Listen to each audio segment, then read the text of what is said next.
Remember way back in the last module, you read an article called Reading Can Help People to Feel Better and Heal? Well, you're going to be assessed on that now, and you probably don't remember too much of it, so it is your lucky day, and I'm going to reread that to you. Let's go. Allison Adele Hedge Cook had to deal with many difficult experiences in her life. She lived with a mother who had schizophrenia, a serious mental illness. Cook also grew up in several foster homes, fought cancer, and struggled with drug abuse. I really didn't believe I would make it through childhood, but the act of writing brought me through, she says. Now 61, and an award-winning poet, Cook teaches writing as a way of healing. Her students are cancer patients, children struggling with problems, doctors, families, and just about everyone else. Writing can be a way of thinking deeply, Cook says. It's a process that helps us understand both the good and the bad things that happen to us. Reading is also healing, she says. Reading and writing are good for your health. We learn through the experience of the characters we read about, Cook says. Because we emphasize or feel what others are feeling, we expand our understanding of other people. Hang on, I gotta move it. In other situations. We are also less bothered by our own misfortunes. Cook points to books such as Frank McCourt's Angela's Ashes. In that book, the author writes about growing up poor in the 1930s and 40s Ireland. Sorry about that. Reading books like that make us feel a little less alone, a little less troubled, she says.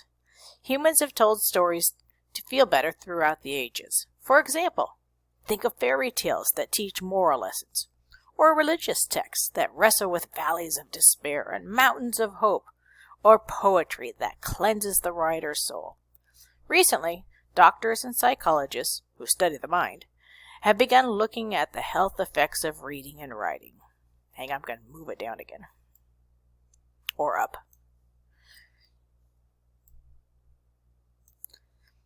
Using our imaginations. Raymond Marr is a professor at York University in Toronto. He studies the effect of reading fiction and nonfiction.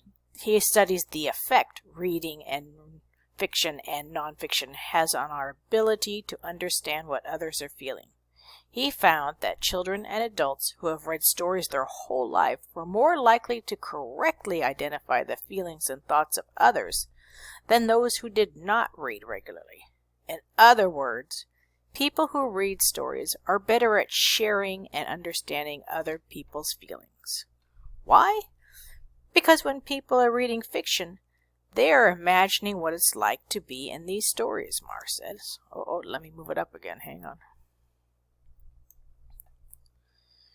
Trying to understand these characters exercises the same mental muscle that helps us understand people in the real world.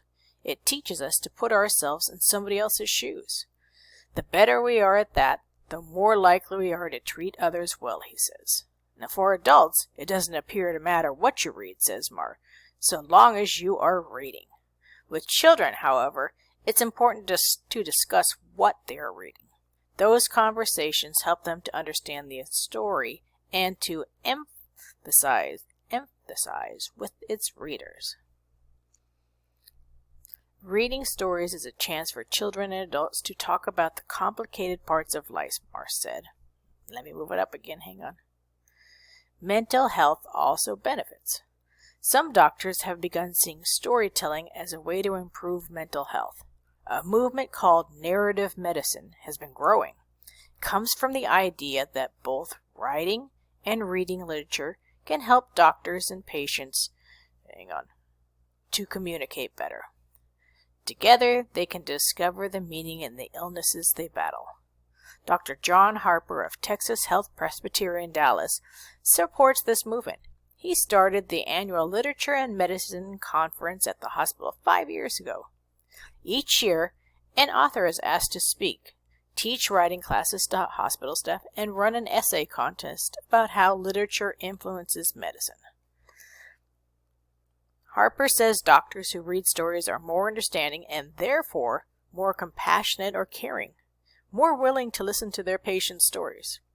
And it also helps doctors to communicate better. The tiny differences in meaning in poetry and writing can communicate emotion far better than any scientific explanation, he says. Okay, let me move down again. The sound of a coffin hitting the earth is a sound utterly serious, Harper says, quoting one of his favorite lines from Antonio Machado's poem, The Burial of a Friend. He uses the line to communicate the depths of his intent to patients and family members facing deadly diseases. Saying something beautiful and full of meaning like that, Saying something beautiful and meaningful like that shows how serious he considers their illness and his sympathy for their suffering, he says. Next section. Write it down to move on. Writing is also healing, says Harper, who teaches other doctors that writing about their experience is a way to release their emotions. If you have an experience and you sit down and write about it, you can pour that emotion out, Harper says. Getting rid of those thoughts and emotions help you find meaning in the death or survival of a patient, and then allows you to move on with your life. It's the same message Koch teaches in her writing students. Writing it down allows that quiet, thoughtful process that we need as human beings to unravel the things in our lives, or to enjoy the things we're having fun with fully, she says.